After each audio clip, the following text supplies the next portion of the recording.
The world of the Ice Age was a place of extremes. Vast glaciers blanketed continents, winds scoured open plains, and temperatures often dropped low enough to make survival itself an act of defiance. For early humans, caught between fragile biology and a climate indifferent to suffering, every day was a test. We often imagine the Ice Age as a static sheet of endless white, but in reality, it shifted constantly. Periods of deep cold punctuated by sudden thaws, rivers swelling and then freezing again, forests retreating and returning in strange rhythms. Against this backdrop, small human groups carved out lives, their survival bound to their ingenuity in finding warmth. Archaeological sites like Dolní Věstonice in the Czech Republic, dated to around 26,000 years ago, remind us of this constant struggle. Here, hunters left evidence of mammoth bone dwellings and hearths, stark proof that the cold was not merely inconvenient. It dictated architecture, diet, even social organization. The brutal winds could kill in hours, frostbite could maim in minutes. In this frozen crucible, warmth was not a luxury but the axis around which life turned. There are curious details too, sometimes overlooked in the grand narrative. At one Siberian site, researchers found traces of powdered ochre near hearths, suggesting that firelight may have been deliberately colored during rituals. Was this an early attempt to make heat feel holy, or simply an aesthetic flourish in an otherwise grim landscape? Scholars still debate whether these choices were practical, symbolic, or both. To stay warm was to survive, and to survive was to endure. But survival in this context was never simple. It wasn't just about huddling near fire or wrapping in hides. It was about transforming the very environment into an ally. When wood was scarce, humans turned to bones. When shelters failed, they built new ones from the remains of the hunted. Entire family groups likely lived within a web of strategies, layering ingenuity upon desperation.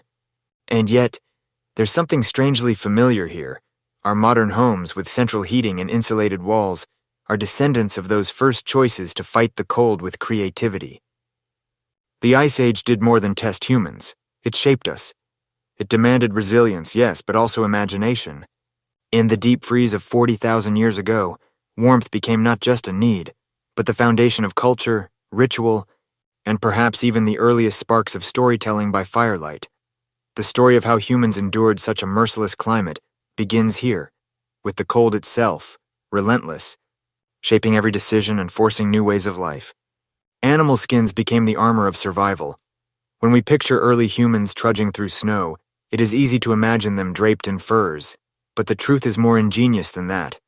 Archaeological discoveries suggest that around 40,000 years ago, humans were already tailoring clothing with a degree of skill that rivals the principles of modern winter gear. At sites such as Sungir in Russia, dated to roughly 34,000 years ago, the remains of two children were found buried in elaborate garments sewn with thousands of ivory beads. These were not crude wrappings. They were stitched outfits, fitted to the body, layered for insulation, and decorated as if warmth itself had become entwined with identity. The technology behind such clothing was revolutionary. Bone needles, some with carefully carved eyes, have been recovered from multiple Ice Age sites. With these, hides could be cut and shaped, seams tightly bound. The process required more than brute force. It demanded patience and planning, perhaps even specialized roles within the group. This was survival stitched into form, an intimate connection between hand, hide, and the fight against cold. Yet, amid this practicality, odd details emerge. At certain sites, archaeologists have found evidence that some furs may have been worn inside out, exposing the skin and hiding the fur. Was this purely functional, perhaps to better block wind, or was it symbolic, suggesting the reversal of the natural order as humans quite literally turned the animal world inside out to save themselves? Scholars still debate whether fashion, ritual, or raw necessity drove these choices. The brutality of the cold meant nothing could go to waste. Tendons became thread, hides became blankets, and furs became the soft walls of makeshift shelters. Children and elders, too vulnerable to endure bare cold, might have been swaddled in layers that transformed them into living bundles of fur. Hunters returning from a kill carried not only food, but future warmth draped over their shoulders. The lifeblood of their communities, measured not just in calories, but in square feet of hide. Our modern coats and insulated boots, stitched in factories and lined with synthetic fibers, carry echoes of those first garments. When we pull on a parka, we unconsciously echo a 40,000-year-old solution, one forged not in convenience, but in desperation. The Ice Age forced humans to become tailors, to transform raw carcasses into second skins. It was, in every sense, armor against extinction. This armor of fur and hide, stitched with bone and sinew, marked a profound turning point in human survival. But warmth would demand more than clothing. It would demand the mastery of fire itself. Fire was more than a tool. It was a lifeline. In the frozen expanses of the Ice Age, early humans learned to capture, nurture, and wield flames with a precision that defined their survival. Archaeological evidence at sites like Gesher Benot Yaakov in Israel, dating back nearly 780,000 years, shows some of the earliest controlled use of fire. By the time of the European Ice Age, fire was not a novelty. It was the heart of daily life. A hearth was more than heat. It was a center. At the site of Dolní Věstonice in the Czech Republic, scientists uncovered structured hearths with layers of ash and stone, indicating repeated use over generations. Families likely gathered around these glowing cores, sharing warmth, food, and stories while the icy night raged beyond the cave mouth or mammoth bone shelter. To sit at the fire was to belong, to feel the pulse of human community in a landscape that otherwise threatened isolation and death. Fire also offered protection. Flames cast light into the darkness, warding off predators whose eyes glowed at the edge of vision. It hardened spear tips, roasted marrow-rich bones, and transformed raw meat into digestible fuel. Yet alongside the practical came the symbolic. At some sites, charcoal mixed with ochre appears deliberately spread, suggesting ritualistic fire use. Some researchers even propose that embers were carried long distances, carefully guarded during migration like sacred relics. Scholars still debate whether these embers were seen purely as technology or as divine gifts, embodiments of life itself. Quirks of survival sometimes bordered on the astonishing. In certain cases, humans burned bones as fuel when wood was scarce. These fires burned with a pungent, smoky intensity, but they gave off just enough warmth to keep life clinging on. Imagine a group huddled in a snow-packed cave, feeding bones into the fire one after another, the smell of charred marrow mingling with the sharp cold air. Brutal, yes, but effective. Modern campfires echo these ancient flames. The circle of warmth, the flicker of shadows on faces, the hypnotic pull of firelight, these remain timeless. Even now, the hearth has symbolic power, anchoring us in gatherings, storytelling, and ritual. It is no coincidence that the glow of a fireplace feels comforting. It is memory written deep into our species. In the Ice Age, warmth was never guaranteed. But with fire, humans carried a piece of the sun into the cold. Every spark, every ember, was an act of defiance against extinction. And yet, fire alone was not enough. The body itself had to become a furnace, stoked with fat and fuel from the harshest of diets. If fire was the external furnace, then fat was the internal one. For Ice Age humans, warmth did not only come from clothing and flames, it came from within the body itself, fueled by diets rich in fat and marrow. Archaeological evidence from sites like Předmostí in the Czech Republic, dated to around 27,000 years ago, reveals that mammoths and other megafauna were not just hunted for meat and hides.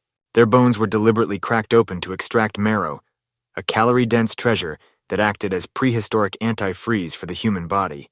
A high-fat diet was brutal but effective. In the relentless cold, burning carbohydrates alone would not sustain life. Fat provided more than twice the energy per gram compared to lean meat. Hunters and gatherers instinctively understood this. They sought not just muscle tissue, but liver, kidneys, and the thick, waxy deposits beneath animal hides. It was greasy, messy, and sometimes unpleasant, but it was the fuel that kept them alive when winds howled and snow buried the landscape. There are quirks here, too. In some frozen regions, evidence suggests humans stored marrow-filled bones for months, cracking them open later when fresh food was scarce. Imagine stockpiling femurs as though they were loaves of bread. An Ice Age pantry of bone, marrow locked away like a future promise of warmth. Scholars still debate whether such storage was deliberate long-term planning or simply opportunistic hoarding when herds fell.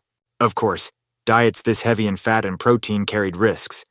Modern nutritionists warn of rabbit starvation, a condition caused by consuming only lean meat without fat, leading to exhaustion and eventual death.